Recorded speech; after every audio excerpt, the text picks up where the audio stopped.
Hello students, जैसा कि हम चैप्टर 4 पढ़ रहे हैं द एनेमी, और उसमें हम देख के आज तीसरी नाइट को फिर डॉक्टर सदाओ इसी होप में कि आज तीसरी रात है कि शायद वो जनरल अपने निजी जो हत्यारे हैं उनको भेजेगा, और उसी में हम आगे पढ़ रहे हैं। Sadao slept a little better, Sadao थोड़ा अच्छे से सोया, but he woke at the sound of a crash and leap to his feet.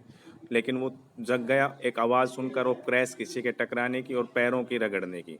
What was that, ये सब क्या है? हाना क्राइड, हाना चिल्लाई।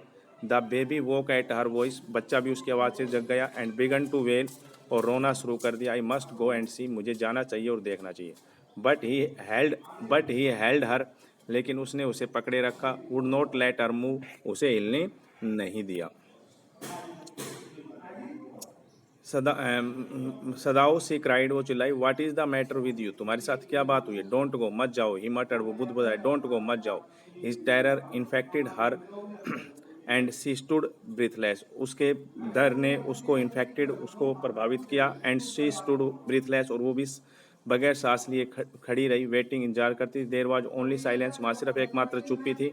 टूगेदर, एक साथ, they crept back into the bed, वो एक साथ दोबारा से बिस्तर में चले गए। द बेबी बिटवीन देम, बच्चा उनके बीच में था। यट फिर भी, when he open the door of the guest room in the morning, जब सुबह उसने उस गेस्ट के दरवाजे को, गेस्ट रूम के दरवाजे को खोला।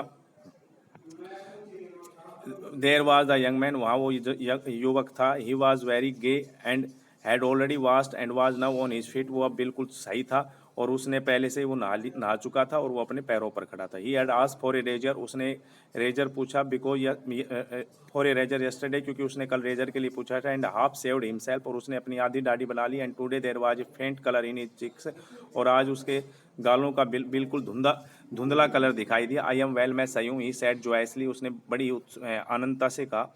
सदाओ drew his kimono around his weary body, Sadao ने उसके साल को उसके पूरे शरीर के ऊपर डाला। He could not he could not he decided suddenly, वह ऐसा नहीं कर सकता था। ही डिसाइडेड सडनली, उसने अचानक फैसला किया। गो थ्रू अनदर नाइट, दूसरी रात में जाने के लिए। It was not that he cared for this young man's life, उसे इस जवान आदमी की जीवन की कोई भी परवाह नहीं थी। No, simply it was not worth the strain, वो इस भय को और ज़्यादा कि नहीं ले सकता था। यू आर वेल, तुम अच्छे हो। सदाओ एग्रीड, सदाओ सहमत हुआ। ही लोवर्ड हिज वॉइस, उसकी आवाज़ थोड़ी नीची थी। यू आर सो वेल, तुम बहुत सही हो। दैट आई थिंक, मैं सोचता हूँ। If I put my boat on the shore tonight, यदि आज रात में अपनी बोट तुम्हारे लिए उस तट पर लगा दूं। With food and extra clothing, भोजन और अतिरिक्त कपड़ों के साथ। इन इट, उस बोट के अंदर। You might be able to row to that little island not far from the coast, तो तुम उस आइलैंड के ऊपर जा सकते हो जो इस तट से ज़्यादा दूर नहीं है। It is so near the coast, जो कि तट के बहुत नज़दीक है। That it has not been worth fortifying, जिससे तुम्हें डरने की कोई आवश्यकता नहीं। Nobody lives on it, क्योंकि वहाँ पर कोई नहीं रहता।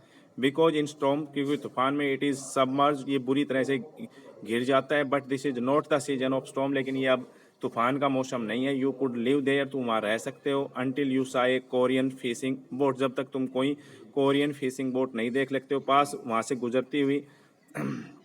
दे पास क्वाइट नियर द आइलैंड, वो बिल्कुल नज़दीक, उस आइलैंड के बिल्कुल नज़दीक से गुजरती हैं। Because the water is many fathoms deep there, क्योंकि वहाँ पर पानी बहुत ज़्यादा गहराई में होता है। The young man stared at him, उस जवान आदमी ने उसकी तरफ घूरा। स्लोली कंप्रेंडिंग, और धीरे धीरे समझाते हुए कहा। डू आई हैव टू, क्या तुम मेरे लिए ऐसा करोगे? ही आस्क, उसने पूछा। आई थिंक सो, मैं ऐसा सोच रहा हूँ। सदाओ सेड जेंटली, सदाओ ने बड़ी विनम्रता से कहा।